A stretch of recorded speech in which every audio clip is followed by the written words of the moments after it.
Alright people, don't forget to subscribe and hit the bell notification. That way you'll know when I upload the next video and you'll be supporting my channel. Follow me on Twitter. Every time I upload a new video, I'll be tweeting.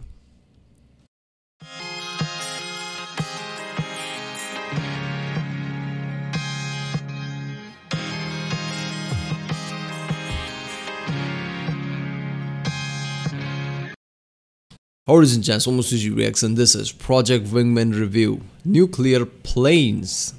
Okay, Defeat the Antichrist by the channel Maxer. This game is from 2020. Okay, so I guess this is some kind of a combat simulator type of game. Airplane combat simulator, I don't know. This is by the Maxer, so of course it's gonna be fun. I don't know if this is, incorrect summary type of thing. It was just, I guess it's just a review, right? Yeah. But even his review is like incorrect summary. Jokes are just epic. So let's watch this one. Remember, if you like my reaction, don't forget to like, subscribe so I know which type of videos to react to more, which type of channels to react to more. Check out the reaction under there's a link in the description. Check out the cast link cards. And yeah, let's watch it. Project Wingman is a game which encapsulates and defines the term competitive genocide. In a world where Yellowstone National Park has had enough, humanity is plunged into a post-apocalypse where the laws of war are null and void. We play as a mute, possibly autistic psychopath hell-bent on his mission to fight the Australian Illuminati, featuring such notable species as the land battleship, the battleship, and the battle bus, across a multitude of varied and interesting locations like the apocalyptic wasteland that is Los Angeles. Caught in the middle of a conflict between the Pacific Federation and Cascadia, our protagonist is forced to put aside his fight with Jack Sparrow in Louisiana to conduct a second American Revolution and facilitate tax evasion. As a member of the Sicario mercenary group, you're given the tools of destruction you need to fight off the Antichrist, because in this universe, the UN does not solve conflict, it starts it and then escalates it. So like most problems in the world, we resort instead to base violence as a means of international dispute. Bring your jets, your guns, your bombs, and your napalms, because we're going absolute Barbarossa. Confused? Good. We live in a society where this is canonically as expensive as a Mercedes and holds 182 missiles. So if you want to see a parade of destruction, melodrama, questionable engineering choices, and King Crimson, then let me be your guide into the wonderful world of Project Wingman, humanity's first jet-centric game where California finally explodes. Okay. I'm sure all of that is accurate. Now, I know what you're thinking. A jet game, Max? You've gone insane. Jet games are played by dads that have 12 keyboards and people with actual money. And while it may appear to you that I have money, it's only because I spend it very responsibly. You will be happy to know that Project Wingman is neither a simulation nor has it dug into my extensive budget. I would describe the game as more about piloting a slow Gundam than the actual intricacies of real air combat. Only in Project Wingman can you do the boss fight. Yeah, I remember in Genshin Impact, he does say that, right? I mean, for one character or something, he paid paid too much money for the game. Just spend. I mean, it's called a gacha game or something. I guess you just pay certain thing. I don't know what gacha game is, but something like microtransaction or something like that. So he sank in way too much money for that game. Against the guy with 12 railguns and his force fields. And yes, the force fields do turn into railguns, just like real life. Most people think that jet combat is just about circling, and yeah, that's a thing. But the difference is in how it's contextualized and iterated on, which is by insane people. One mission you might be firefighting, and the next thing you know, Crimson 1 appears for the 6th time near the active volcano. How many flight games do you know include lava damage? And do you want to know the best part? The game is fully playable in VR. Please don't use a keyboard, which allows you to do some goofy shit, like physically exiting your cockpit in the middle of a battle. Okay. Oh, the game looks already way too epic. Look at the graphics, and now in VR, that would be a trippy experience. I don't know. I mean, you would fall at least once sometimes, right? Try to do some maneuvers. It's a little windy, but I'm ready. Does anyone else feel lightheaded? I will say, though, that in order to get the real VR experience, you'll have to repeatedly rotate your head with the light brick strapped to it. I lasted 4 missions on average before the recoiling permanently morphed my spine. You use the radar in your plane by physically looking down, not that you'll be able to by the end. Reviewing the footage, I noticed that there were moments in the game where I just died. That's not me taking off the headset, I just gave up on life. No game will ever make you feel this old, and nothing increases the immersion more than specifically choosing planes with as little visibility as possible for the extra challenge. I beat the entire game in 2. Is that a real plane? I mean, how the fuck any I mean, is this some kind of a mod or is that an actual plane? that has this kind of a visual. How the fuck you can't see straight directly in front of you? I don't know, this might be a bomber or something, right? Where you're flying too high, it doesn't matter if you can see in front of you or not. You just have to focus on radar or something, I don't know. As little visibility as possible for the extra challenge. I beat the entire game in 2 painful sessions, but I had never experienced anything like this ever since my house nearly burned down while playing VTOL VR. What the fuck? So in terms of VR, it's a must-have, because only in VR can we express the true, paralyzing fear of driving. So how do we fly our death machine? VR controls, after all, are difficult. Mr. Smart Guy over here thinks he knows how hands work. First of all, you'll need to get inside your real Project Wingman trademark plane. Turn on the main battery. Whatever this is, turn on the engines, but not too fast. Close your canopy. Clasp the shitting grip. Display. I don't know what this does. Boot Windows. Microsoft Pinball. Smash that radar button. Hit subscribe. Wait a minute, he's doing this all in VR or something? What does this button do?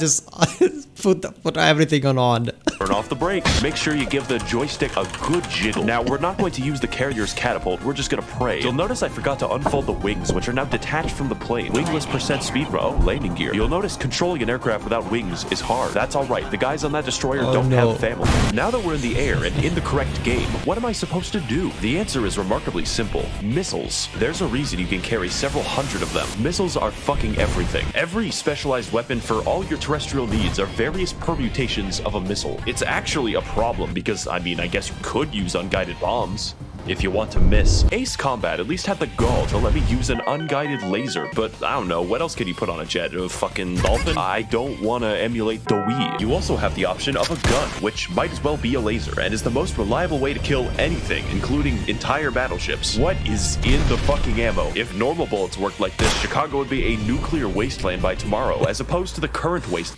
I mean,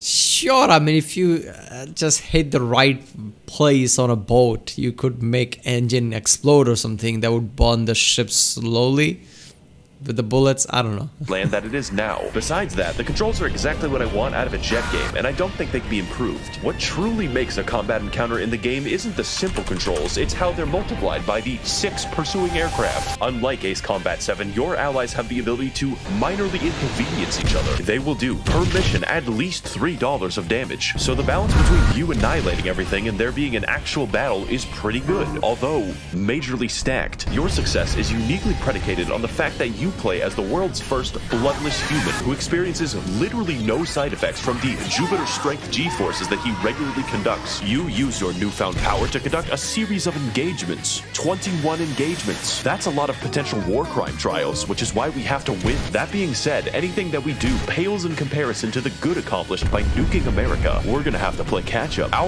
Yeah, seriously, when it comes to jet fighters, it's ridiculous how they stay. I mean, obviously, they come through training, but still, training can only train you so far, right?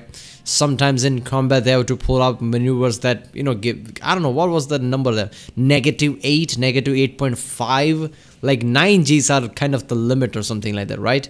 I mean, if you're literally, you know, close to the limit, how the fuck they survive that? How the fuck they don't, you know, faint out just then and just crash the plane? I mean, the jet plane, people just see like, oh, look at the cool thing here and there. Look at flying the jet here and there. The dangers are ridiculous. I mean, all the fucking pressure and negative Gs, the lateral Gs, and God knows what. Liberation will take us all across the video game against all manner of foes, including the planes, the big planes, armies of helpless soldiers with families and dogs, and the Federation fleet. Wait, who is that on my screen? Oh, I mean, matey, it's me. Oh, fuck. But what really stands out are the boss fights. Yes, the plane game with boss fights. Shinji, get in the plane. We have to fight the angels or some shit. As for their weaponry, well, it's not physically possible. In order, you fight Crimson Squadron, French woman, and her Australian babe. It's 4 p.m. Time to get in the plane. Crimson Squadron. And Crimson Squadron's very angry nuclear enthusiast. More about him later. He's a guy. You can probably tell that it's character and the dialogue that keeps the game alive. Project Wingman would be an entirely different game if you weren't constantly hearing more complaining than a fucking call center. Silence is so rare that when your ally flips his shit and demands people stop fucking talking, everyone is surprised. So just by playing the game, you get a lot of lore. So I think it's a good time to talk about that. Our story begins, like many, in Wyoming, where Yellowstone National Park does a little trolling, causing the tectonic plates to fucking rupture. In an instant, the entire modern age and Christianity in particular is ended. This, however, created a mysterious, volatile material called cordium, which effectively gave everyone free geothermal energy. And also bombs. What emerged hundreds of years later are the countries of the Pacific: Neo-Mongolia, Large Hawaii, Oceania, and Cascadia. Oceania in particular was once invaded by a cabal of mercenaries attempting to establish diamond dogs or some shit. Thank God that we had Skullface there to help us out. In fact, nearly every military engagement since then has been swayed exclusively by methed up mercenaries. To prevent further challenges to their rule, the Federation tightened its in Metal Gear, I spent most of my time, I guess, you know, tattooing everywhere diamond dog symbols. Like, fuck it, I'm gonna brand the shit out of this place. Power to include all of the death squads, but primarily Cascadia was just mad that other people were allowed to use the limitless supply of energy that they had and wanted to sell it to everyone else at a ridiculous markup. This sets the scene for a war of independence which you are caught in the middle of, or rather, insert yourself into for money. Now the thing is, Cascadia is a real nation that exists in the imagination of insufferable people, so I can attest that the geography of where I live is well suited to guerrilla warfare. The entire Cascadian fleet, for instance, is one stolen ship called the Eminent Domain. The Federation, though, is not without a contingency plan. All across their empire, the Federation establishes peacekeepers, that's the real name, elite fighter squadrons of questionable sanity and engagement timing. The peacekeepers are so confident that they arrive late to every single battle that they're in. This directly causes their failure 90% of the time, by the way. The peacekeepers we encounter are the Crimson Squadron, one such group of elites so dedicated that they risked losing their entire air force, went to a volcanic suicide mission, and nuked millions of people because you owned them. Their squadron is led by the infamous and powerful Crimson One, who is elected the whitest among all Oregonians. Yeah, I'm not gonna lie, I'm surprised there is any story to begin with, right? There is this story, but I'm surprised because every time I see a game like this, I'm like, there's probably not going to be much story. It's just some mission you have to pull it off because of to kill some enemy or something. But yeah. Unfortunately, he's quite dedicated. Crimson One's idea of protecting his homeland under the banner of the Federation involves nuking it. Twice. It's like he's trying to make anime. He's saving his people from the pain of living. What barbarism will people slip into if we don't have the common travel passes? He's a blast to fight. Maxor puts all this clip. I'm surprised how his channel survives, because YouTube is very picky. In this video is from 2021 August. I don't know. YouTube sometimes very picky with certain violent scene, and let's just say some grabby scene. Unlike his friends, I wouldn't consider fighting his squadron to be the peak of gameplay. The game's bosses can be divided into two categories: bosses that have railguns, and this shit. You dodge the Crimson Squadron's missiles by rapidly turning as they approach, but Crimson Squadron themselves are always rapidly turning, sometimes at a 90-degree angle, meaning there is no nuance. While pursuing them, you are invincible. Here's how you fight Crimson Squadron: turn towards them, fire a missile, miss, fire a missile, repeat like 10 times until they die. Oh, and you gotta do this like 8 different times for each individual plane. I am progressively losing my mind. My name is Cleveland Brown. All in all, dogfights and lore, you know, that's pretty cool, but that's not why you should play the game. Project Wingman is the manic pixie dream girl of vehicle combat. Most battles feature building-sized sky ships. That was an entire boss in Ace Combat 7, and the game's just like, well, have 2 of them fight. Fuck it, you use the lasers. Everything you do has a specific melodramatic reason as part of the wider narrative, and just watching that unfold and how it affects gameplay is the real draw. I see no other way of highlighting how this works than to show you, because Project Wingman is a game that you really need to see to believe. Oh my god, I'm not gonna lie, this is all triple. Look at this just few seconds alone. It's a game that you really need. Look at this. How the fuck you play this in VR and not get tripped out? To see to believe. Man, the graphics are really good looking, let's just say. The graphics are really fucking incredible, and playing it in VR would be some next level shit right there. All of the game looks good, I guess, for what it is, right? Just fighting in the... I mean, obviously there are some ridiculous things that he said there, right? Massive ships in and there, but it's not a simulator, come on. Side note, the pacing of this game's missions are amazing. I liked it so much that I made a graph out of it, printed out the graph, and showed it to my neighbors. Excuse me? Excuse me? Can you look at my graph? Our first act begins with an insertion into Cascadia. There's money to be made, people to kill, and most mercenaries are still mad about the Australian incident. But it's obvious that relying on a single mute man is bad. So you're forced to watch as Los Angeles is bombed. Oh no, the horror. It's time to revise our strategy, rethink our options, bomb our own energy sources. This way,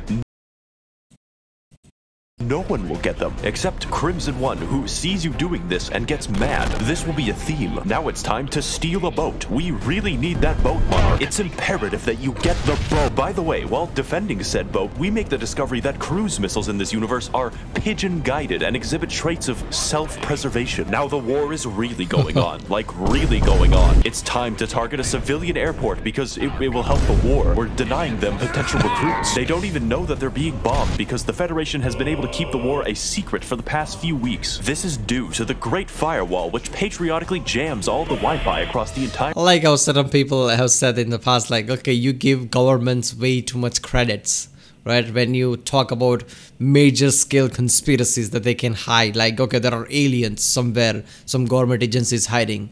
Are you high of all the hundreds of squad members that are, right? Whatever, team members, some fucking, I don't know, assistants here and there.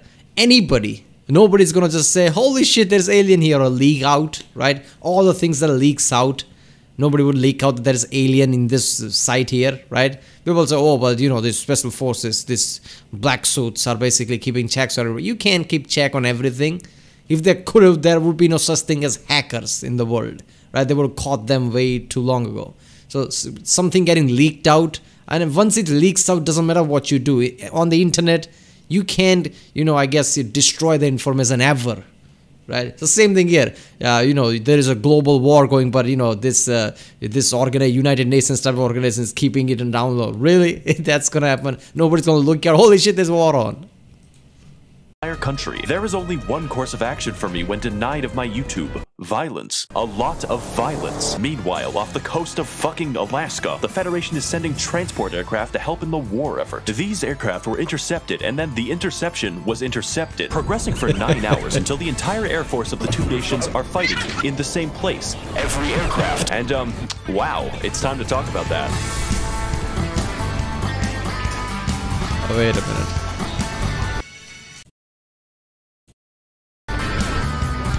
Mission 11 is Project Wingman. The planes, the trails, the visual design, every character screaming into my ears at the same time. It is beyond perfect. An epic battle between two titans swayed only by a single mute psychopath. And that music. This track got me pregnant. I think this is a great time to talk about it because the music always fits. Whether it's low tones for a sneaky insertion or a beautiful symphony rising as you descend into battle. I played this mission without the soundtrack, you know, just to torture myself. And it's literally required. This game wouldn't be good without it, and that's a serious testament to the great work that's being done. Also, Crimson One is here. Oh, wait a minute. Yes, somebody should try that. I mean, you know, mute off the music and just play it as, you know, you just hear the, I guess, all the sounds from the battle, like realistic. I mean, in real battle, there is no music. That would be epic.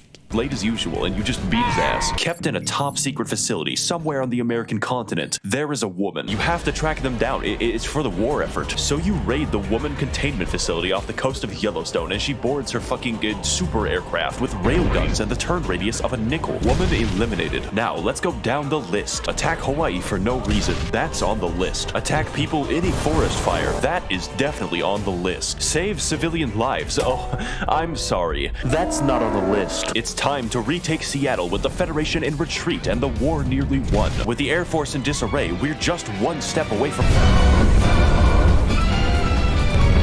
If you're surprised by this, you weren't really watching the video. Do you remember how I said— Hello, let's save people. There is no hippie shit here. This is war. We kill people.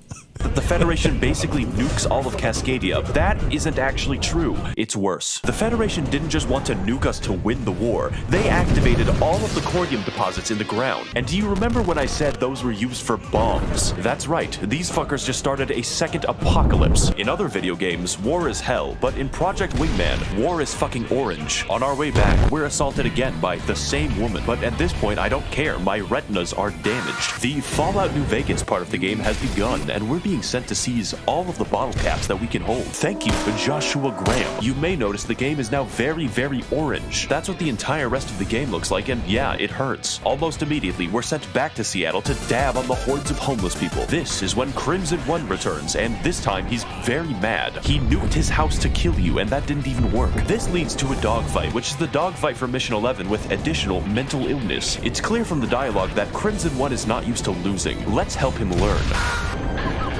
It's fucking creepy, dude. Jesus. Have a fucking Snickers. With that, Does he scream as he goes? It's clear from the dialogue that Crimson One is not used to losing. Let's help him learn.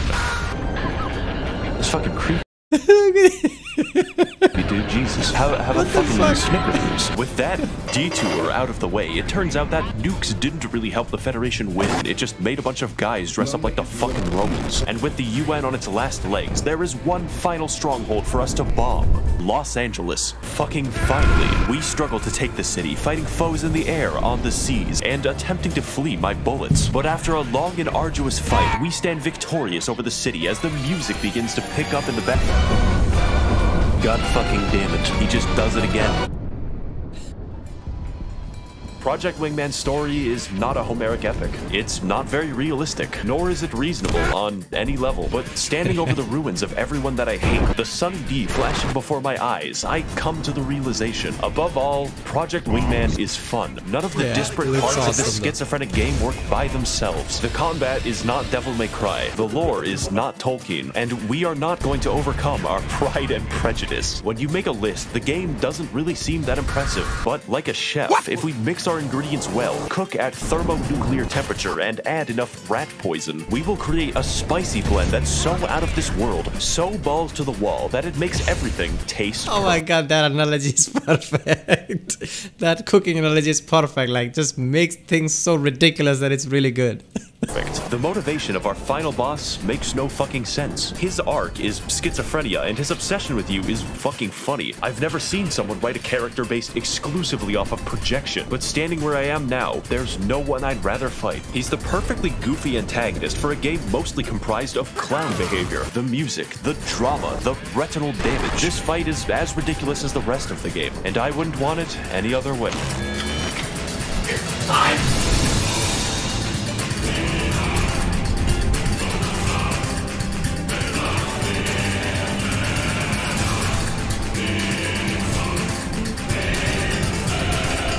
Okay. How do you like being moved, you son of a bitch? I would like to thank my benevolent... Yeah, okay. I guess this Project Wingman is the game that everybody thinks, you know, air combat is. So somebody bombs a city and we just go ridiculous land to, I guess, you know, kill everyone, everything. Just bang, bang, bang. Lots of missiles and lots of... Game looks incredible fun though, especially for a VR, right? It would be trippy as fuck. The visuals are so incredible that, you know, doing some maneuvers here and there, VR would be incredible. I don't know, to certain people it would be dizzying, right? I don't know if it would be dizzying to me or not. I mean, somewhat, right? Because I've never played VR, and if I start playing VR at this game, that would be ridiculous. Right, people, that was Project Wingman Review. Nuclear planes defeat the Antichrist. That's Crimson One, I guess. I like how when he goes down, there is still talking in the background. This is my channel Maxer. If you like my reaction, do like, subscribe, check out the reaction. There's a link in the description. Check out the cards, everything cards in. Yeah, I'll see you next time.